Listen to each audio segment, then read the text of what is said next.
Hey everybody, we're starting a new series. It's going to be getting to know your firemen here at the Cedar Hill Fire District. I figured we'd start off this new series with our fire chief, Mick Fisher. So Mick, why don't you tell us a little bit about yourself? Well, I'm a lifelong resident of Cedar Hill. I started with the Cedar Hill Fire District in 1995 as a volunteer, and worked my way up to becoming a paid fireman, and just over the years worked my way through the ranks. So I'm married. My wife Kelly is a teacher at the Northwest School District. She's an elementary school teacher at Maple Grove Elementary, and I got 2 kids that both go to the Valley. And I live in Cedar Hill as well. Right on. Now, you're the fire chief. So how long have you been the fire chief? How long have you been in that role? So I took over as fire chief a few years ago when Terry Sawyer retired. Okay. Right on. So as far as being the fire chief in a fire district, obviously a lot of people know you're the big man in charge, right? You're the guy that everybody goes to with the problems. But what exactly does your job entail? What kind of roles and responsibilities does the fire chief of the district actually have? Well, so I don't look at it as I'm the big man. So we got a 3-member board of directors, and they're my bosses, so I really answer to them. They're the ones that run the show. I'm kind of the middleman between them and the rest of the district. So big parts of my responsibility entails budgeting. I make sure that the budget's set and adopted and that we follow it correctly. I make sure all of our finances are in order. We deal with payroll and insurance and benefits for employees, insurance for the buildings and the vehicles, and just operationally making sure that everything is operating like it's supposed to be, and that we're following all the laws set forth by the state of Missouri as it pertains to fire districts. Wow, that's a lot of stuff. So you talked a lot about the administration side of it. How much do you actually get out in the field and fight fire or participate on like emergency scenes? Do you do that anymore? I still do that. I enjoy getting out of the office whenever I can, so whenever there's an opportunity for me to go on a call, I always jump at that opportunity. And when I have the chance to actually put an air pack on and fight some fire, I harness that opportunity too. I don't mind getting dirty. I enjoy it, and it's fun to get out there with the guys and work with them and alongside them and put out some fires or do some rescues or whatever we need to do to get the job done. Right on. Well, it sounds like your rank might have changed, but the passion hasn't left. Is that right? That'd be pretty close. Right Good assumption. Like I said, I have to spend a lot of time in the office doing my job. Right. But whenever there's an opportunity to get out of it, I jump on it. You don't shy away from it. Right on. So going back to the administration side of it, some of the goals and planning, what are some of the long-term goals that the district may be focusing on or going towards right now? Is there anything new or special? Well, we're continuing to purchase new equipment to replace aging equipment. Several years ago, we had passed a tax increase, and that was a big part of that, was to start replacing our aging fleet.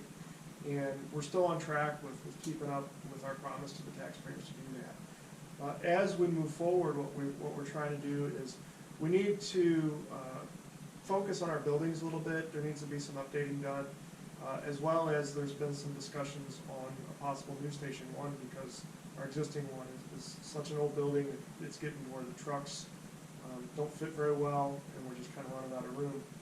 However, we're trying to be creative. We don't want to go to the taxpayers to ask for more money to do that, so we're trying to save some money and trying to be as creative as we can with how we're going to accomplish that. Along with, we're in a changing community.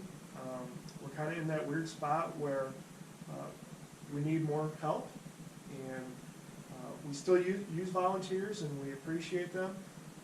But as people's lives become more and more busy in today's society, it's harder for them to have the free time like they used to.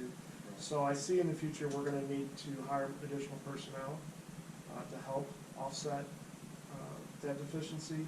And again, we're trying to plan and figure out a way that we can do that in addition to addressing our buildings, and do it in a way that we don't have to pass that burden on to the taxpayers. So the area is not growing super fast, that allows our budget to grow along with that, to make these purchases.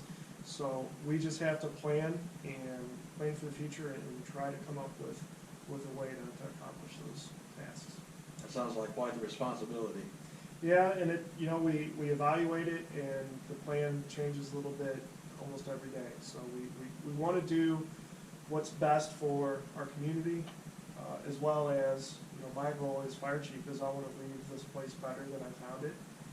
And a lot of times you wish you had that crystal ball, so you can see what the future's going to bring, to help make those answers. But I don't make those decisions myself. I talk to the board. I talk to all of our personnel to try to help as a group. We can make these plans to try to figure out what's going to be best for our district. Right on. Well, we talk a lot of shop, talk a lot of business and stuff around here. You mentioned your family. What are some of, I guess, some fun facts about yourself, some hobbies you might have or interests outside of the firehouse?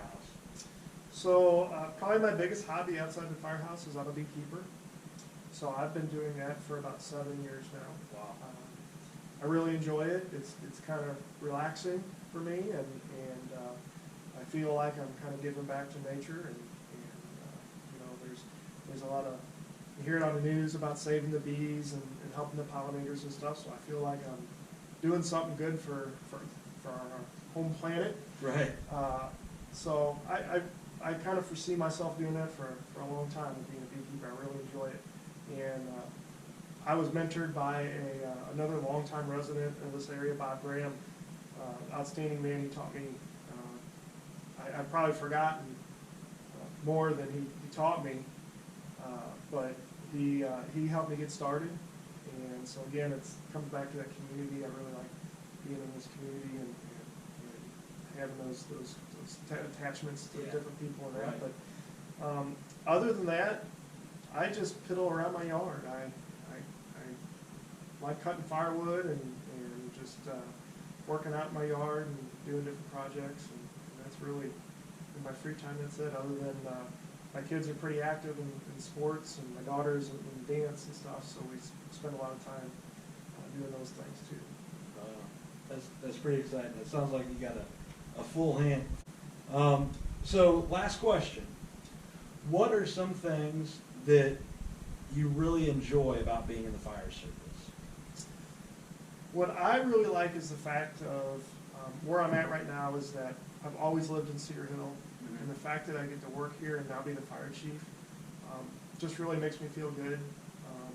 I really like my community, and I like to be able to work here.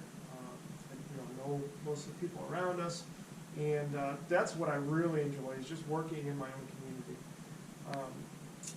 I still have a passion for running calls and doing training and stuff like that. I still enjoy doing all that stuff, and it just makes me feel good to be part of the fire service. And another thing that's helped kind of renew my passion is that my son has just become a junior firefighter. He just turned 14 last August, so he's got to become part of our department, and that's kind of renewed my passion too, seeing him learning the fire service and wanting to be part of it too. That's awesome. Well, that's great. Thank you for your time, Chief. Appreciate that. All right. Guys, if you got any questions or just ideas, don't be shy about commenting below, and we'll see if we can get some questions answered for you guys. So anyways, thank you for joining us again, and we'll catch you on the next video.